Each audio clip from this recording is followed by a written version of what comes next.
Bwana Yesu asifiwe, mtazamaji wa New Agape TV.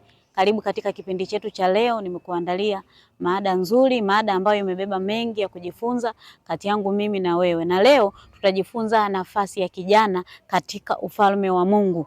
Leo tutajifunza nafasi ya kijana katika ufalme wa Mungu.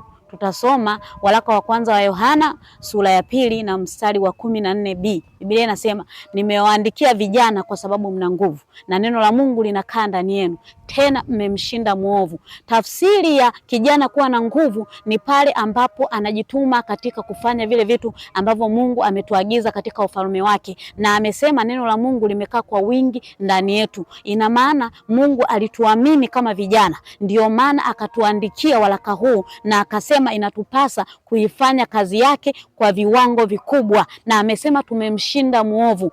Tafsiri ya kumshinda mwovu ni kushinda yale mambo mabaya ambayo adui anatushawishi kama vijana. Kwa hiyo vijana tunatakiwa tusimame katika nafasi zetu nzuri katika ufalme wa Mungu. Lakini pia tutaangalia pia katika kitabu cha Mathayo 11:12. Biblia inasema, tangu enzi za Yohana Mbatizaji ufalme wa Mungu unatekwa na wenye nguvu, na wenye nguvu ndo watakaoteka. Tafsiri ya ufalme wa Mungu kutekwa na wenye nguvu katika ulimwengu wa mwili na katika ulimwengu wa roho. Tunavyozungumzia nguvu, ni nguvu inapatikana kwa vijana. Kwa nini nguvu inapatikana kwa vijana? Kwa sababu ni umri ambao wanaweza kufanya mambo kwa ukubwa. Ndio maana hata anaposema enzi za Yohana Mbatizaji, Yohana alikuwa kijana kama mimi na wewe mtazamaji wangu. Ndio maana akafanya vitu vikubwa katika ufalme wa Mungu. Ndio maana akafanya mambo makubwa katika ufalme wa Mungu. Kwa hiyo ninakukumbusha mtazamaji wangu, tunapaswa kufanya mambo makubwa katika ufalme wa Mungu kama vijana.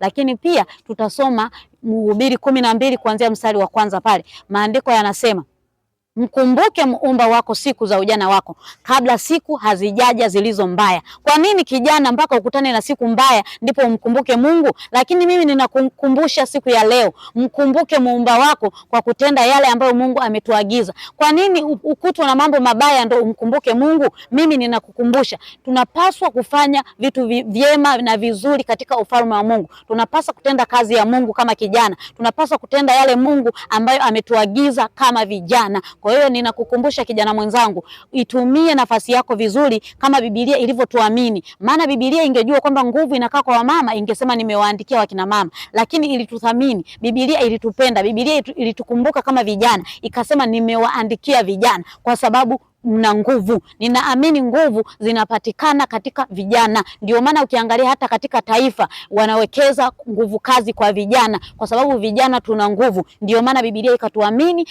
ikasema imetuandikia sisi. Kwa hivyo kijana mwenzangu, ninakushauri usiache kumtumikia Mungu. Kama Mungu amekupa huduma ya namna yoyote, tumia nguvu yako kumtumikia Mungu. Kama Mungu amekupa karama, tumia karama yako kumtumikia Mungu. Usiwe mtu wa kuingia kwenye nyumba ya ibada na kutoka. Usiwe mtu wa kufanya jambo ambalo Biblia haijatuagiza. Kwa hiyo ninakukumbusha, tumia nguvu yako katika ufalme wa Mungu. Lakini pia ninakukaribisha sana katika media yetu. Usisahau kushare na kulike katika mitandao yote ya kijamii. Tunapatikana kwa jina la New Agape TV. Karibu sana katika vipindi vinavyoendelea. Mungu akubariki sana. Esther Musa, asante sana.